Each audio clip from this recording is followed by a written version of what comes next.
GHMC sweeper నారాయణమ్మకు అరుదైన గౌరవం దక్కింది. 22 ఏళ్లుగా బల్దియాలో స్వీపర్గా పనిచేస్తున్న హైదరాబాద్కు చెందిన నారాయణమ్మ జాతీయ కర్మచారి అవార్డు 2024కు ఎంపికయ్యారు.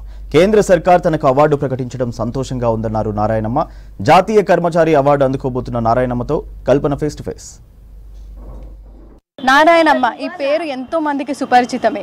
జీహెచ్ఎంసీ కార్మికురాలైనా కూడా తన పాటలతో ఎంతో మందిని ఆకట్టుకుంది. ఆమె దాదాపు గత 22 ఏళ్లుగా కూడా జీహెచ్ఎంసీ కార్మికురాలుగా వర్క్ చేస్తూ ఉంది. రోడ్ నెంబర్ 12లో ఉదయం పూట వస్తే ఆమె ప్రతి ఒక్కరికి కూడా కనిపిస్తూ ఉంటుంది. అలాంటి ఆమెకు కూడా ఈసారి గణతంత్ర దినోత్సవం సందర్భంగా ఢిల్లీకి కూడా ఆహ్వానించారు. దాంతోపాటు ఈసారి జాతీయ కర్మచారి అవార్డు కూడా దక్కింది. మరి ఒకసారి ఆ మాటల్లోనే విందాము ఆమెతో ఎట్లా అనిపిస్తూ ఉంది జాతీయ అవార్డు కూడా దక్కించుకోవడం, దాంతోపాటు గణతంత్ర దినోత్సవ వేడుకలకు గాను ఢిల్లీ కూడా ఆమెను ఆహ్వానించడం ఎట్లా అనిపిస్తుందో ఆ మాటల్లోనే విందాం. ఎట్లా అనిపిస్తా ఉంది? ఎన్ని సంవత్సరాల నుంచి మీరు వర్క్ చేస్తారు? 22 సంవత్సరాలు బిడ్డ చేయబట్టి నాకు చాలా బాగుంది, చాలా ఆనందంగా ఉంది. నేను పని చేయాలి, పనిని పూజించాలి. పనే దేవుడు, పని లేకుండా అన్నం లేదు. పని చేస్తేనే పైసలు వస్తాయి, పైసలు వస్తేనే అన్నం తింటాం, అన్నం తింటేనే దేహం ఉంటుంది, దేహం ఉంటేనే అన్ని తెలుసుకుంటాం. ఢిల్లీ పోతాము, గల్లీ పోతాము, ఎక్కడైనా పోతాం. ఎంతమంది బిడ్డలమ్మా? ఏమేమి చేస్తూ ఉంటారు? నేను ఒక బిడ్డ, ఒక కొడుకు బిడ్డ. నాకు ఇక వాళ్ళు నా బిడ్డ నా లేకనే పని చేస్తుంది. నా కొడుకు లారీ డ్రైవర్ బిడ్డ. ఇక లారీ మీద ఎక్కడ పడితే అక్కడనే పోతాడు. ఇల్లు లేదు నాకు. నా ఇల్లు గవర్నమెంట్ ఇస్తే దానం నాగేంద్ర, మావిడి నరసింహరావు లోకల్ లీడర్లు గుంజుకురు, ధ్వంసం చేసిరు. జాగ ఎక్కడ పోలే ఉంది కానీ నన్ను కూలగొట్టేసిర్రు. కరెంటు మీటర్లు రెండు సార్లు ఇల్లు కాలబెట్టిర్రు. నాకు రేషన్ బియ్యం లేవు బిడ్డ.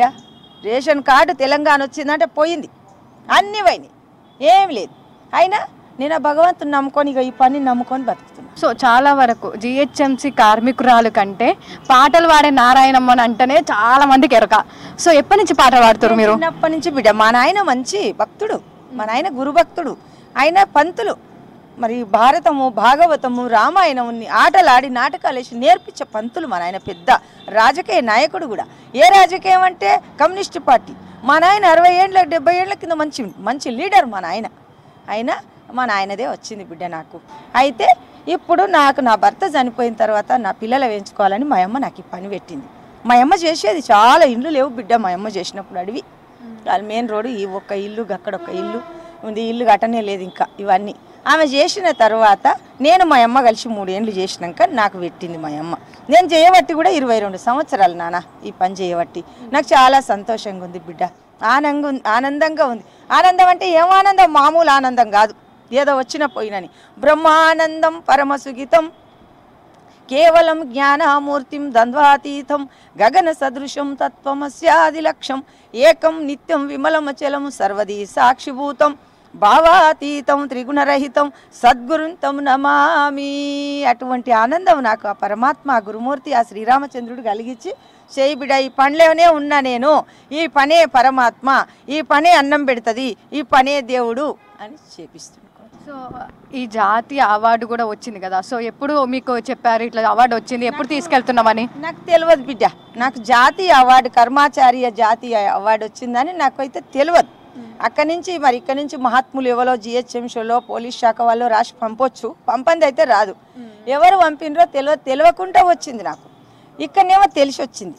గవర్నర్ మేడం దగ్గర ఇట్లా పోతున్నావమ్మని నాకు చెప్పిరు. జిహెచ్ఎంసీ డిపార్ట్మెంటే చెప్పింది నాకు.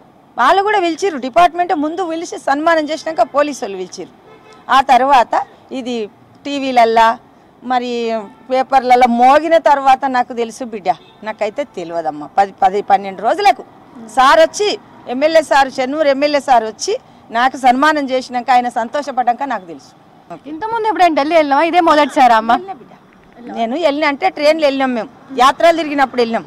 రాతి బొమ్మల ఎదురు రాసులు అన్నంబు తినుమన్న యారవుతూ తినదురన్న తినటి వాడవు నీవు తిమలంబు చెందేవు కనలేవు నీలోన కమలములను సిద్ధప్ప రచించే సిరిలు వెలియా వినుడి మాయప్ప సిద్ధప్ప విహితుడప్ప కనుడి కరమప్ప కవి కుప్ప కనకమప్ప అన్నాడు.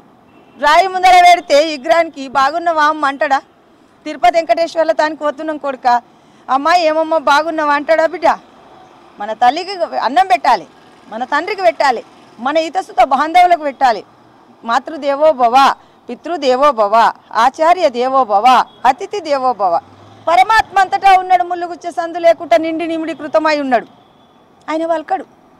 కానీ పలికటి వాళ్ళకి అన్నం పెట్టాలి. ఖచ్చితంగా ఢిల్లీ వెళ్తున్నారు అంటే మామూలు వాళ్ళకు పెద్ద పెద్ద వాళ్ళకు కూడా దక్కనే అవకాశం మీకు దక్కింది. సో ఎట్లా దయ బిడ్డ చాలా మంది అది మనకు ఈ మేడం గద్వాల విజయలక్ష్మి పిలిచింది, Revanth Reddy sir bus ticket free bus ticket నాకే ఇచ్చిండు అమ్మ. చాలామంది పిలిచిర్రు. నాకు మొన్న స్వామి వివేకానంద స్వామి జయంతి రోజు మంచి పురస్కారం, మంచి సన్మానం, మంచి అవార్డు కూడా ఇచ్చిర్రు నాకు. ఎక్కడ పోయినా రవీంద్ర భారతిల పాట కూడా నాకు ఇచ్చిర్రు బిడ్డ, పాడిన. పువ్వుల వనమునా పూషిన బ్రహ్మము గౌరీదేవిగా పుడమికి చేరెను, ఎర్రని కుంకుమ తీసుకురారే తీరు తీరులా పూలను పేర్చరే ధూపాదీపము హారతీయరే. ఈ పాటే నాకు ఇచ్చింది మట్టిగొంతల బతుకమ్మల. సో చూస్తూ ఉన్నాం కదా, జిహెచ్ఎంసీ కార్మికురాలుగా గత 22 ఏళ్ల నుంచి కూడా తను రోడ్లు కూడా ఊడుస్తూ ఉంటుంది, రోడ్ నెంబర్ 12లో. సో ముఖ్యంగా చెప్పాలంటే కూడా ఈసారి గణతంత్ర దినోత్సవంకి మన తెలంగాణ నుంచి సామాన్యురాలుగా వెళ్తూ జాతీయ అవార్డు అందుకున్న నారాయణమ్మ ఎంతో మందికి ఆదర్శమనే చెప్పుకోవాలి. కెమెరా పర్సన్ సిద్దిక్తో కల్పన, V6 న్యూస్, హైదరాబాద్.